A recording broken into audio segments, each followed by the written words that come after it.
अच्छा भैया, एक गीत के माध्यम से हम बता देना चाहत बाड़ी। ईश्वर देव भारतीय समाज पार्टी के मुखिया माननीय ओम प्रकाश राजभर जी को तमाम बातें लोग कहते हैं। विरोधी दल में ऐसे ऐसे पागल भर्ती हो गए हैं, अनाप शनाप बकते रहते हैं, लेकिन हमने करीब से जाकर के देखा है। इसलिए गीत के माध्यम से कहना है क्या, बड़ा नेरे से दखली न दागी बात नेताजी का निसलवा चाबी बा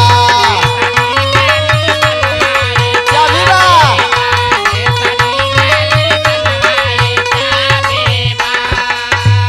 बड़ा नेरे से दखली न दागी बा नेताजी का निसलवा चाबी बा।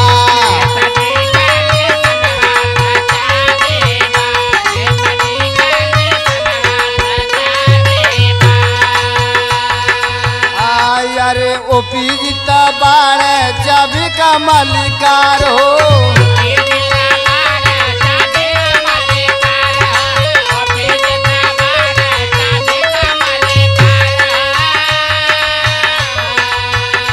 यारे सब कर दिया दी है लड़ी अधिकार हो।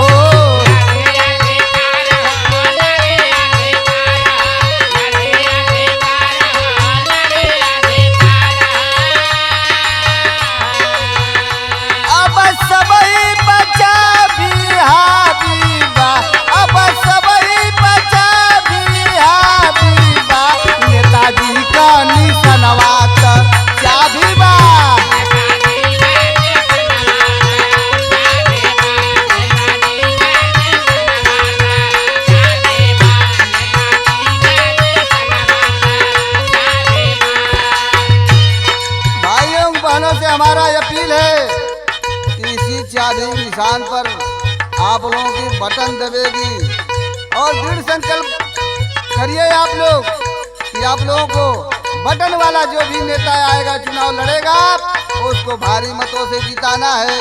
आगे हमारा कहना क्या है, अरे सब ही बतावेला नेता हमें तगड़ा।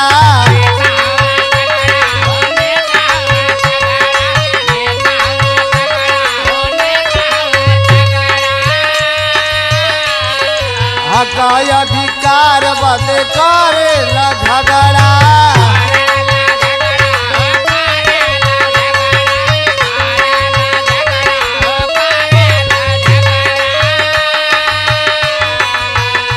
दूसर लोगवन में बहुते खराबी बा, दूसर लोगवन में बहुते खराबी बा नेताजी का निसनवा चाबी बा।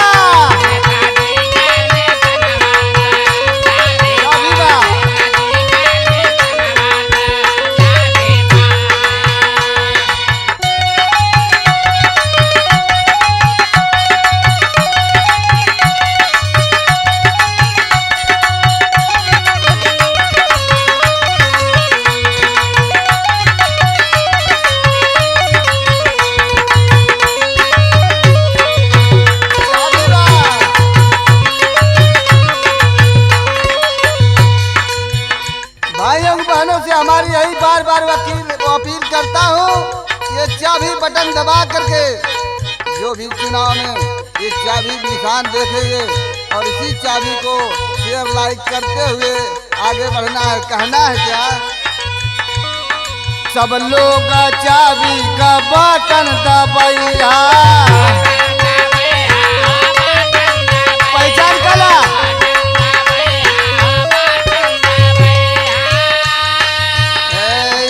चाबी वाला नेता के अब की जीतैया।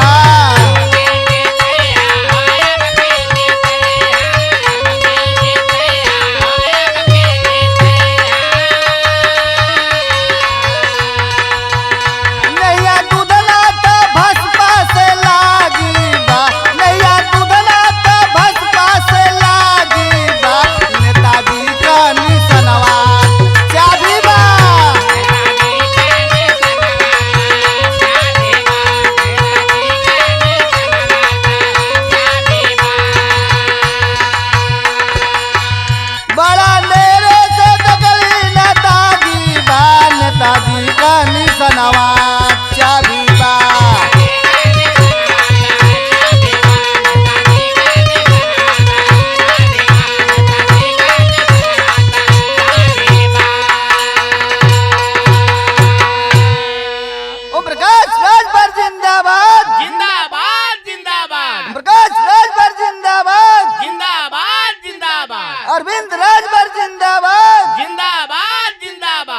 अरुण राजभर जिंदाबाद।